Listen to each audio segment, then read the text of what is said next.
Welcome to Top Empowerment for day 2. And again, I have to start off with thanking our sponsors today. Nedbank, this year's gold sponsor, MultiChoice, Celsey, and KZN Convention Bureau, they have made this 2-day event possible. And welcome back everybody to day 2 of the Top Empowerment Virtual Summit. So we want you as a community to keep driving transformation and empowerment. And we're just a vehicle to bring this ecosystem together. The one is that small businesses are quite often created because people need to survive one way or the other, and they can't get accommodated in the normal, well, let's call it the mainstream economy. That's one reason why small businesses are important, simply to keep people alive. What is the strategic role of business, the private sector, in this journey? What is the strategic role of our institutions of higher learning? We started our business in a room in LX with a vision to build a shoe brand that Africans can proudly affiliate with. And right at the core of our mission is to reignite hope and create sustainable jobs. We know that the fastest and the most critical brain development stage of a child is the first 1,000 days. In this input, I would like to challenge the assumption which considers the current education system as a given, and then postulate and say, how can we make the system work better?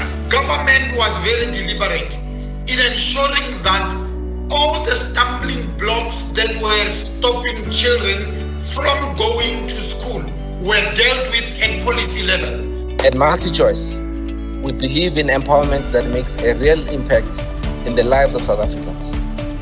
And it's been amazing to see all this innovation in the midst of a pandemic. So I think our people are creative. They just need to get that support, and we need to, as private businesses, to come to the table and not expect government to just, play that role. Our desire and our dream is to see everybody in the world, regardless of, which country you're from or your income bracket. We want to see people gain access to the internet. It's based, right? Brands can show and highlight society's challenges in a very authentic manner. And the big push we're getting from brands is that we have to be able to prioritize a sense of purpose. So beyond having a healthy balance sheet, how are we empowering the society? And that's why transformation is very important in the space, because it shapes the culture of society. Right? So how to take people from a very informal economy, not registered for SARS, not formalized as a business, don't have a bank account, into be included in the economy. We can change people's mindset on that. If we can get people to better understand how to use connectivity and bandwidth and use it in an economic way, know that they're not going to run out by the end of the month, find ways to do that. Find other ways to drive down the cost of connectivity. That's vital.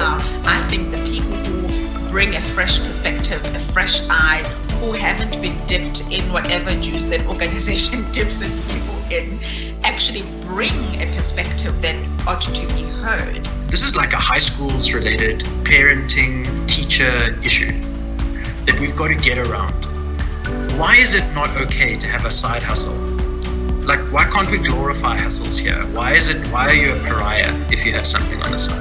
I think the first change that we've seen is one that was really driven by necessity and concern, right? You think about it and put your consumer hat on. You need something, but the store is either closed or you want to protect yourself. So you're either looking to shift and do that in an e-commerce space, or you're going to change the way that you pay. To this conversation as well, which is there is the customer base that is eagerly wanting to move and embrace digital. So I'd say to businesses, although it might seem overwhelming, do make the time investment to learn about how you could better meet the needs of customers these days and how you can engage with new customers online.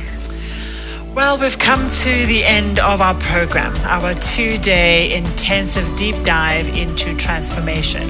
Really at a very, very difficult time in our country, one that I would not have imagined myself seeing yet again.